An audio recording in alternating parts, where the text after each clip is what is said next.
Problems in Portmore. Heightened concerns this evening over the multiple business developments along Brayton Parkway in Portmore, St. Catherine, and how they have been causing a traffic nightmare in the municipality. Kalisha Williams explores the issue in part one of a TVJ News in Focus, Construction Chaos, and now joins us live. Kalisha?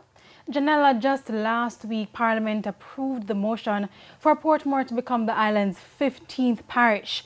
And long before that, we've been hearing the concerns from residents that there are several infrastructural problems in the municipality which should be first addressed. For instance, issues along Brayton Parkway. Take a look.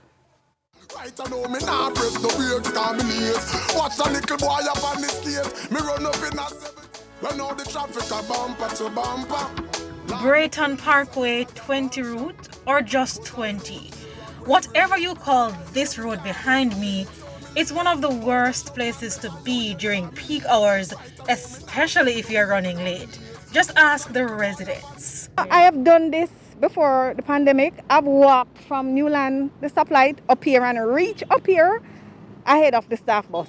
It's terrible on this side right now. With all the industries, the business places and stuff, we have a sovereign center over here now, say everybody go on. And Wendy's and Progressive Plaza, Sunrise, Outlet, Cinema and all of them something. So around here it's so congested. And even as the residents vent their frustration about a stone's throw away from Silverstone, an impending traffic nightmare, not one but several new businesses are coming here. PriceSmart, another call center, a multi-story shopping plaza, the Portmore Municipal Corporation, and on top of that, Fontana Pharmacy is to start construction in the area soon. Even if the value of your property goes up, it doesn't make sense you can't access it, because people will, even if you want to invest in terms of real estate, people is going to think twice before coming to live here because of the situation with traffic. Dennis Samuels is the president of the Portmore Pines Citizens Association. He stressed that especially during peak hours, residents are unable to leave their homes. They have put the entrance right into the intersection here, which leads right into our road. So when we coming out, it is difficult for us to turn right to go up onto Brayton Parkway. And it is very difficult for us to go across into the plaza because nobody will give us pass. Daytona, another community, more problems. It has to be made a priority. A lot of persons' lives are at risk.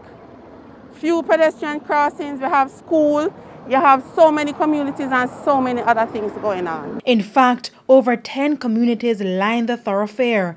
To ease some of the congestion, PriceSmart is currently building a filter lane near its entrance in preparation for opening day in the next 2 months. Into the Easter holiday, it's going to be chaos for us inside here. So I'm begging them, it is very important and necessary that they look at what is happening here. The intersection out there can't deal with the volume of traffic. One line of traffic going all the way down to Brayton, one line of traffic, and can you imagine now, you're heading to PriceSmart and you're coming from this side, one lane, not even if you're lengthening the traffic signal, it's going to affect the other side.